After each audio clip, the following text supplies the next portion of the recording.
Hey, welcome to another episode of the Not Scrum Done podcast. I'm your co-host, Andriana, and that's my amazing co-host.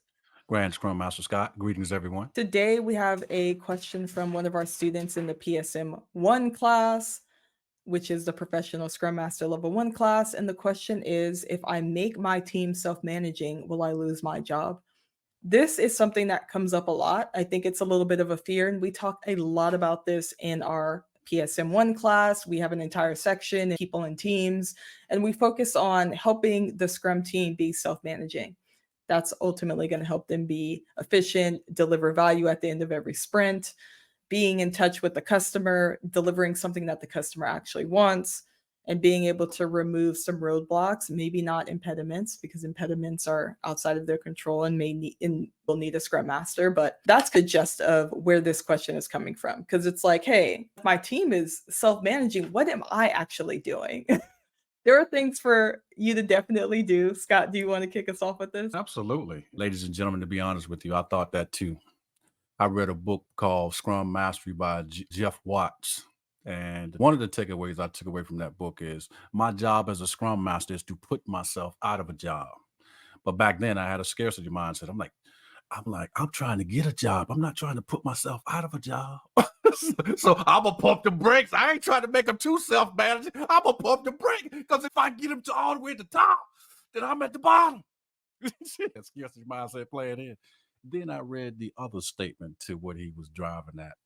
The dot to that statement is this. Think about it this way. If you can build a self-managing team, that increases your value. Because let's say there's not many Scrum Masters that can actually do that.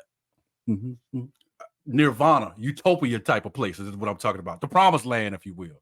Not many Scrum Masters can do that. So if you could do that, that just puts you in a whole nother stratosphere. Oh, we need you over here on this team.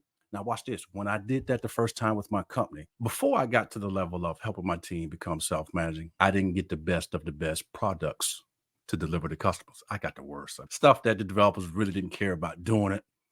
But when we got to that level of being self-managing and proving ourselves to the company and being dependable and predictable, things like that, yeah.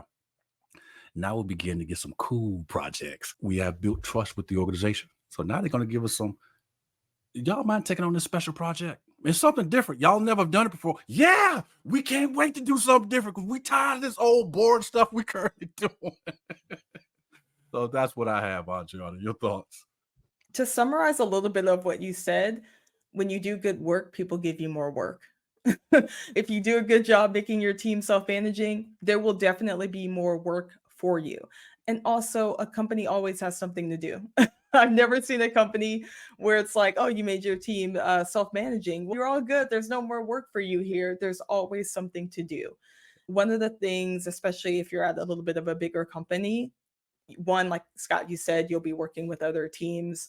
You can work with the organization. You should be coaching and training the organization. There's more than likely an organizational impediment or a mindset that needs to change within the organization. And don't forget, a Scrum Master actually serves the product owner, helping find new techniques, making sure that your retrospectives aren't boring. So you want to make sure your team is continuously improving.